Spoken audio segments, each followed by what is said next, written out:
Cardiology as a branch has progressed leaps and bounds over a period of decades.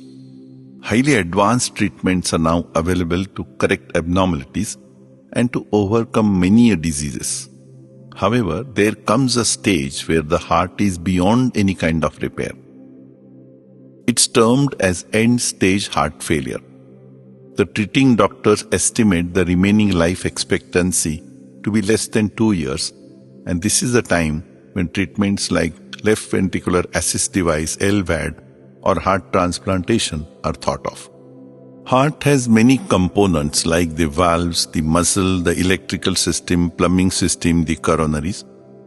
All forms of severe diseases like those from birth, congenital diseases, coronary artery disease, valvular heart disease, diseases of the heart muscle, the cardiomyopathies, all can become incurable.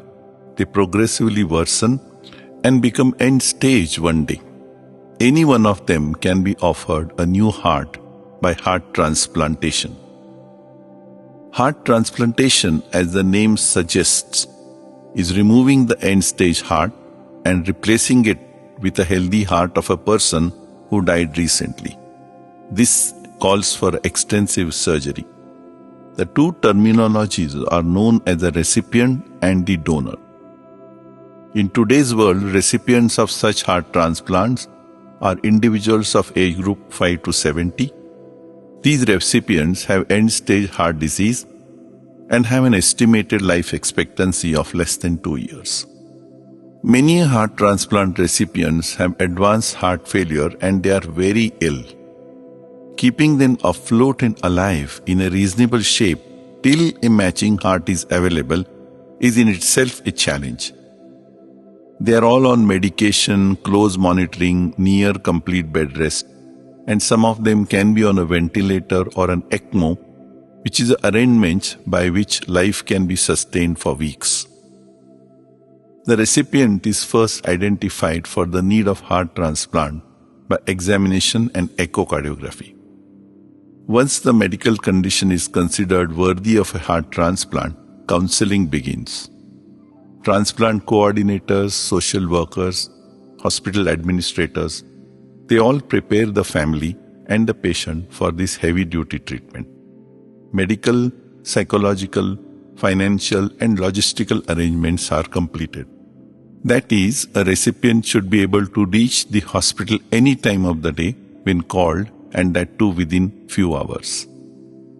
A donor is a person who has died of a non-infectious disease, mostly of a road traffic accident. The individual was thus otherwise healthy, but suddenly has reached the end of his life. Such a person, when he is on ventilator, is adjudged brain dead by various standard parameters.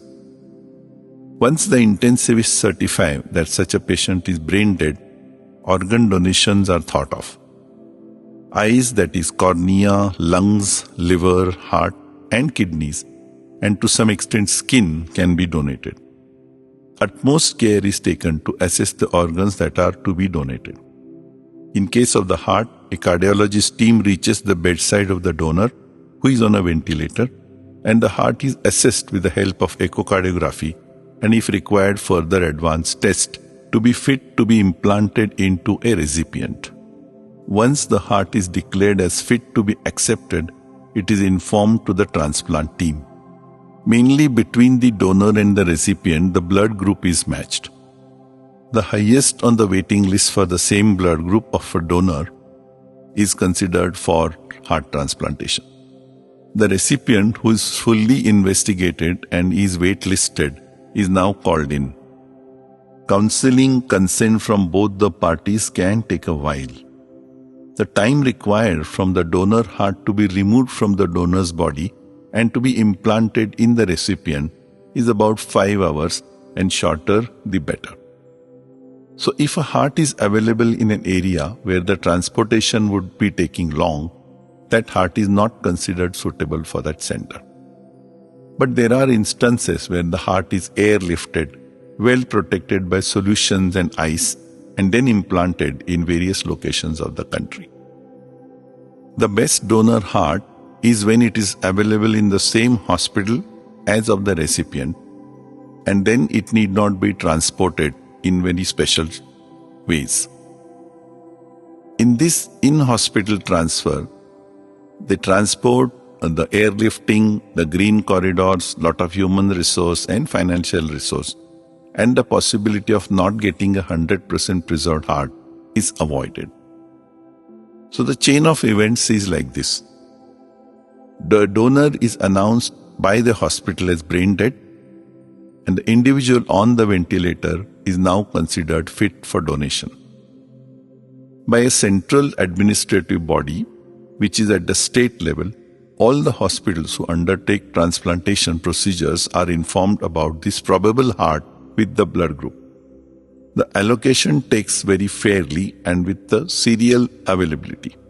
Preference is given to the same hospital donation. The highest in the list of waiting is then offered the heart. If the recipient family is ready to undergo the surgery in the next 12 to 24 hours, the recipient is called to the hospital. Many teams of doctors are involved in this process. One team assesses the recipient who has arrived in the hospital. The other team is at the donor site. Once all the coordination is done, based on the time that is required for the donor heart to be removed from the donor and arriving in the operation theatre of the recipient hospital, all further adjustment take place.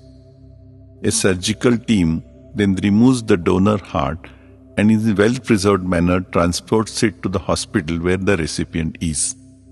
Another surgical team takes the recipient in the operating room, gets ready for the heart to be transplanted. Once the donor heart arrives in the operation theatre, the recipient heart is removed. The person is then on a heart-lung machine and the new heart is implanted in place of the old one.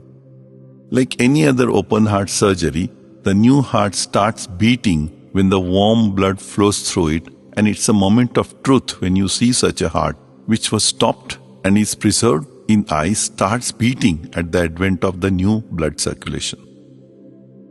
What follows is a very meticulous medical management for a few days on the ventilator. The donated heart in the new body has hazards of infection, rejection, failures and whatnot. After a successful rehabilitation for a month or two, the heart transplant recipient can start moving in the society. Most of them resume activities like going to the office, driving a car. The main bane of the disease, the sick heart, is now replaced with a new one which is a healthy one. So there is a sudden and dramatic change in the quality of life. The only care remains in the form of avoiding infections and being meticulous with the medication. These heart transplant recipients are on drugs called immunosuppressants, wherein they remain susceptible for infections. So wearing of masks and generally avoiding infections is important. Most of them spring back to life and go on to pursue their careers as before. Chronic complications of the heart transplantations are known, but generally at the end of 10 years of a successful transplant, more than 80% of the recipients are expected to be alive and well. Heart transplantation is a huge undertaking. Finding the donor, finding the timing, finding the expertise, getting the transplant done, making it successful while performing the surgery in the critical period after that, and finally maintain these patients on a long-term basis on OPD is really a huge undertaking. A big team of experts work in tandem to bring up this activity. For the person who was facing death in the next few months, a leash of life is always welcome.